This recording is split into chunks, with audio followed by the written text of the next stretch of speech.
Hi, good morning. Welcome to Putting on a Better Face with Aunt Angel. That's me. I'm going to switch glasses out here and get into this high-powered magnified mirror while I talk a little bit about resistance,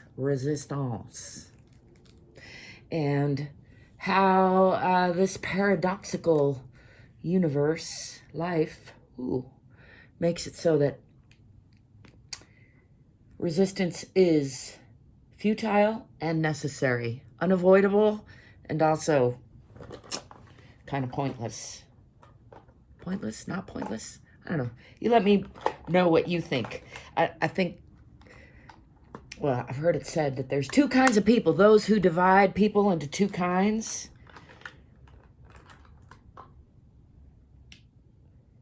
And so what was I saying?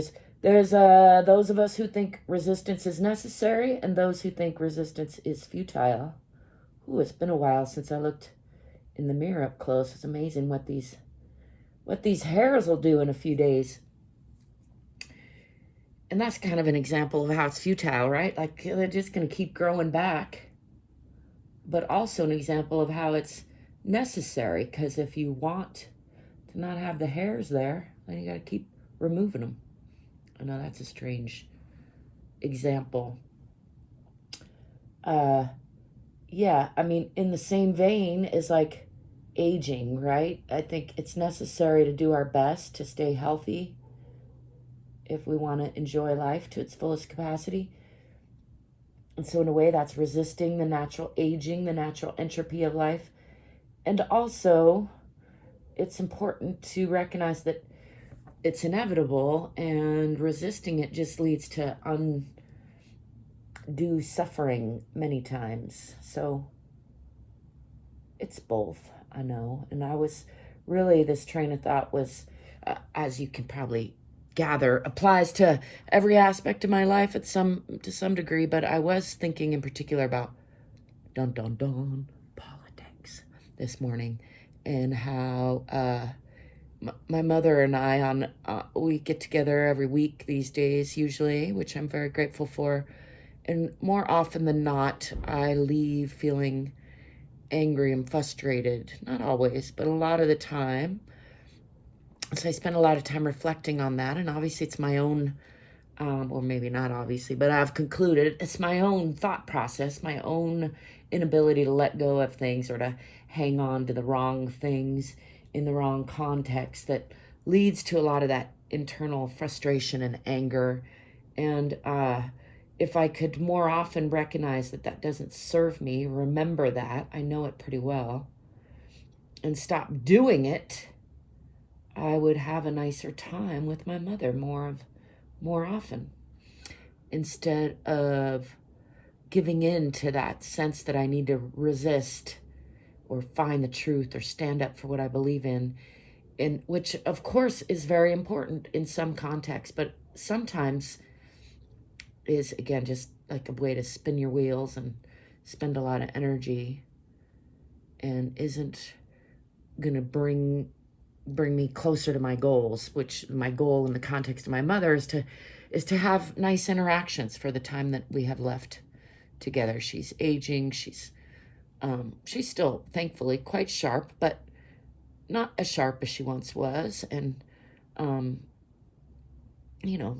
as full capacity as she once was. She's in her 70s now, and so for me to hold on to things from the past and try to resolve things that just aren't gonna be resolvable is a silly waste of energy and time that we have together.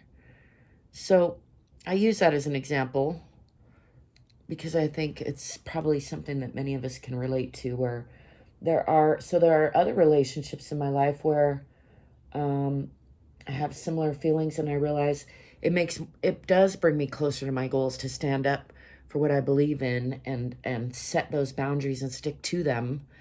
As in, like, no, I don't want to play music with people who aren't able to progress, and who just want to get so drunk that that it all falls kind of apart. Mysterious chin hairs. They're never there until they're there. I know I'm not alone in that. The mystery of the chin hairs. Anyway, I don't see any today except for that one. But I bet there's some in there because it's been a while since I found some. And there were a lot up here. Anyway, let's get on to the next part of this putting on a better face thing.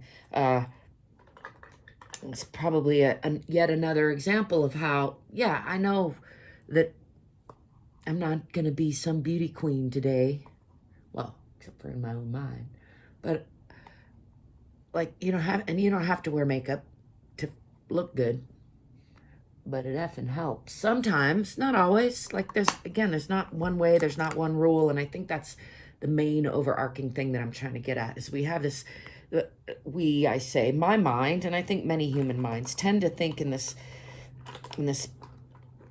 duality kind of way, where we're taking the present moment as truth and trying to add it up and make sense of it in a way that it seems logical from the present moment. But we have such a limited capacity to take in, process, hold information.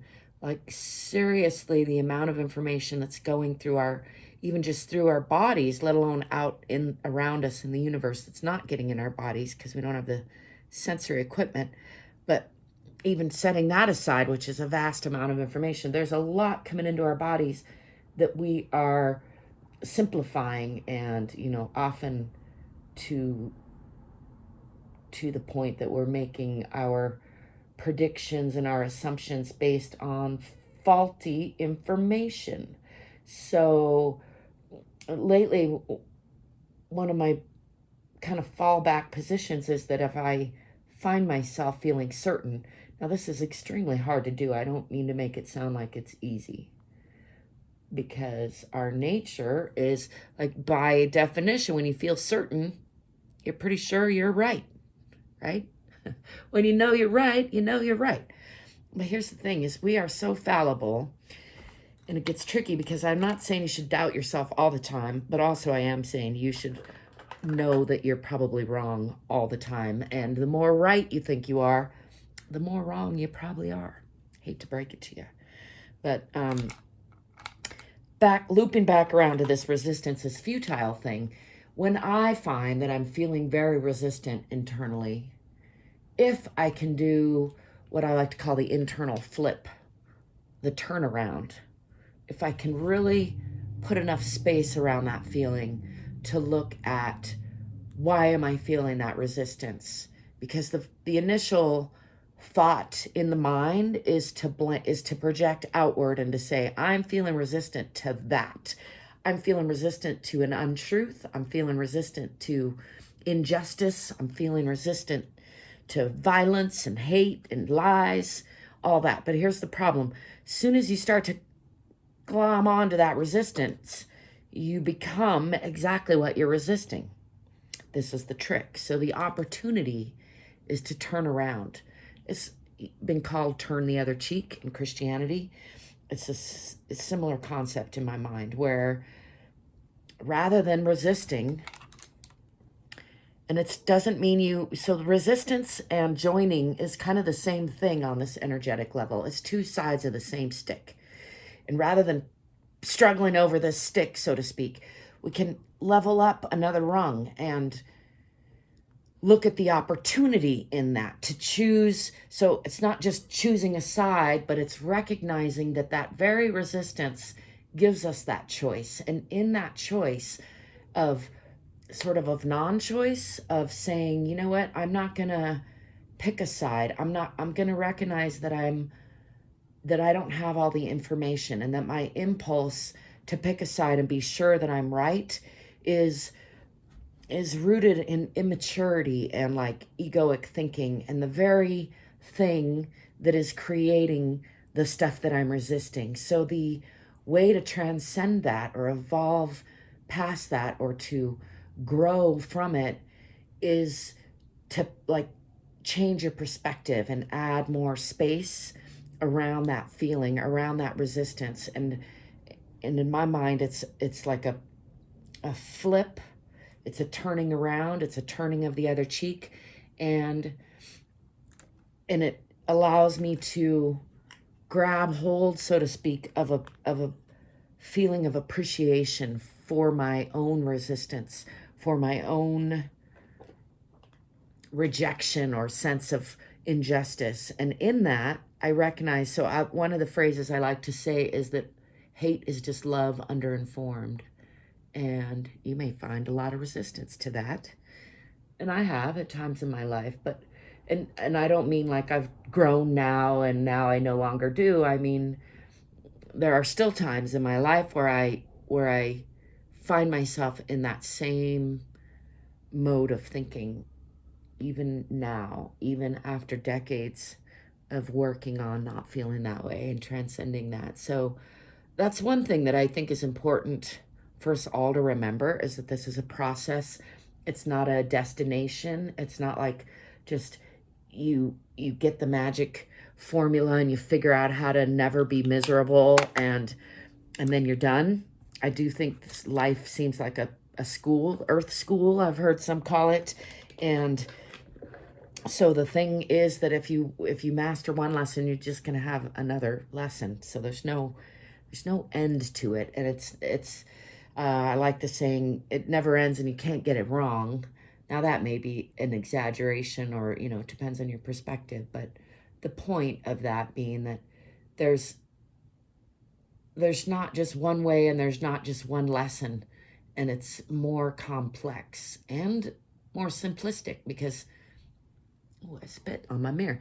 It's more simplistic in that you can kind of boil it down to a binary kind of thing of choosing love, choosing curiosity, choosing courage, choosing that openness, that potential, or choosing the closing down, the resistance, the clamping, the closed-mindedness. Now, if you think about this life and how we breathe in and out, how we eat and then we poop, how we, love and then we grieve the loss of that love, like it's a very dualistic, paradoxical existence that we are in.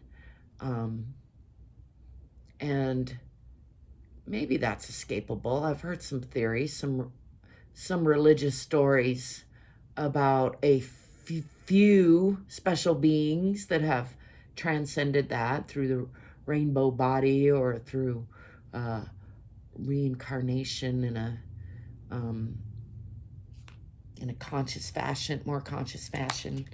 But I think overarchingly those are, if they are true, and I'm not saying they are or aren't, but they are few and far between in the context of all human experiences. And so for me, I think I'm here learning, and I want to make clear, I am not saying that I have a handle on like what happens after we die or what's outside of this life. I've heard a lot of great theories. I've had a lot of good and bad feelings about it, but I really don't know is the bottom line. And I really don't believe anybody knows, even those who are sure they know. Because the reason I think that even that is very fallible is because none of them agree. Have you ever noticed that? I know several people who speak directly to God, they believe. And that's great, but they don't hear the same thing. So then that makes me feel like, well, could be the ego, could be that we're all tiny, shiny specks of what we think of as God. And I mean, to me, I kind of resonate with the story that what we refer to as God was just a placeholder word for that's what's beyond what we can describe with words. And to me, that's, if I try to describe it with words, it's consciousness itself, reflecting on itself, learning to love itself. That's a story that fits best with my own personal goals, at least. And so it's a story I like to find myself telling the most.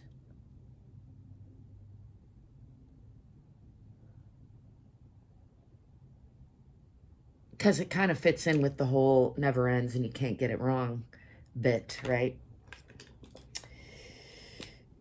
But the main overarching point, I guess, that I'm getting to is that I don't know, and you might think you know, and I'd love to hear your theories, but I'm going to go ahead and say nobody really knows. And those who are sure they know are probably wrong, at least a little bit wrong, or maybe they're all right. I mean, like, I do think also that there can be room for many, many different versions of the truth that aren't the same, that could still all be true, right? So, I like the saying I heard somebody say recently that if you can, the fact that you can imagine it or think of it is evidence that is true.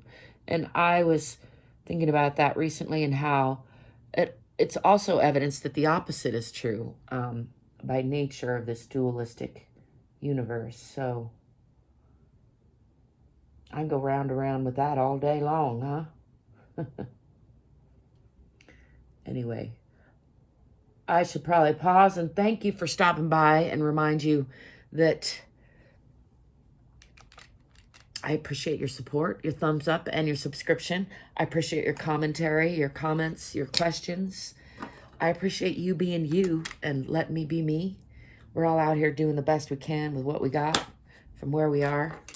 Let's try to remember to be kind, be curious, be courageous. And remember, you don't have to put on a better face to have a better day, but it does help sometimes. And I'll be seeing you. Ciao for now.